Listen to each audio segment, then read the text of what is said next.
Welcome to this explainer. Today, we're unpacking the investment thesis for a truly fascinating company, ELGIQUIP. If you follow the industrial machinery sector, you've probably seen this ticker popping up on your radar. So what we're going to do here is methodically break down this business layer by layer. We'll look at what they do, examine the underlying fundamentals driving their growth, and then check out the technical price action to see exactly how the market is behaving. But before we start the engine and look under the hood, just a quick reminder that everything we discuss today is strictly for educational purposes. This is not a direct buy or sell recommendation. You know the drill, investing in the stock market always carries inherent risks, so please always conduct your own due diligence and consult a financial advisor. Okay, today we're using our Anatomy of a Stock checklist. We'll be covering the radar hook, inside the business, fundamental strengths, technical price action, and finally, the intelligent verdict. All right, part one, the radar hook. Let's look at why ELGIQUIP is trending. So the narrative for this roughly 18,000 crore market cap industrial machinery manufacturer is just incredibly strong right now. ELGIQUIP is perfectly positioned to capitalize on the massive Make in India theme. We are seeing this huge growing demand for industrial machinery, driven by a surge in capital expenditure across all sorts of sectors. And that's not just in India, but globally. On top of that, industries are actively shifting towards sustainable, energy-efficient practices. And guess what?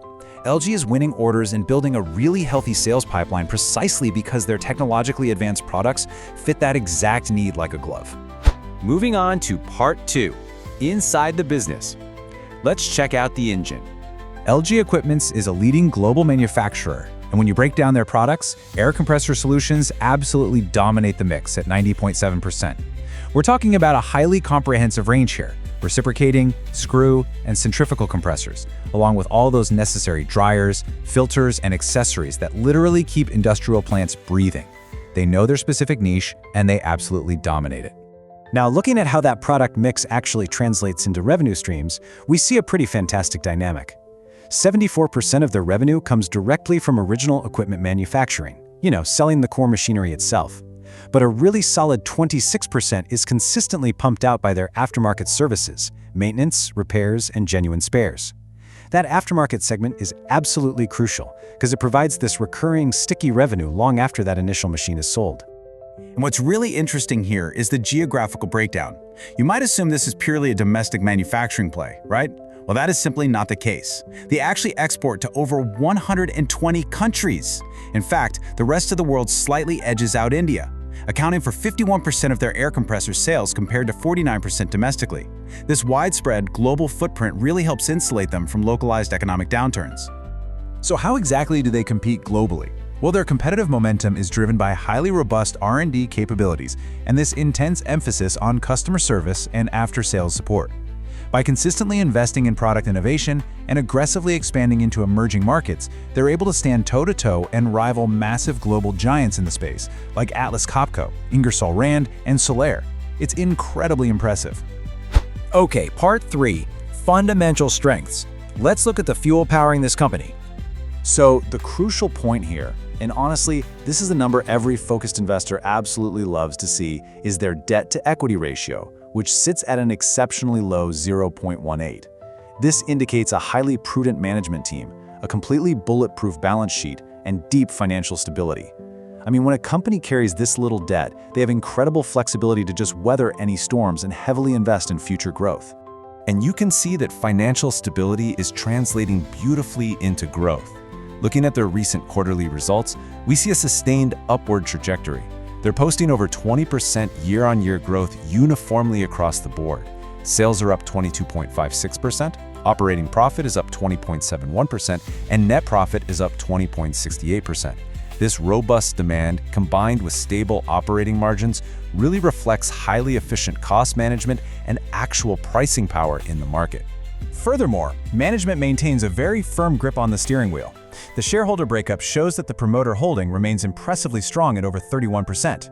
When the people running the company have a massive financial stake in its success, it showcases immense confidence in their own long-term prospects. Let's pivot to part four, technical price action. Time to check the dashboard.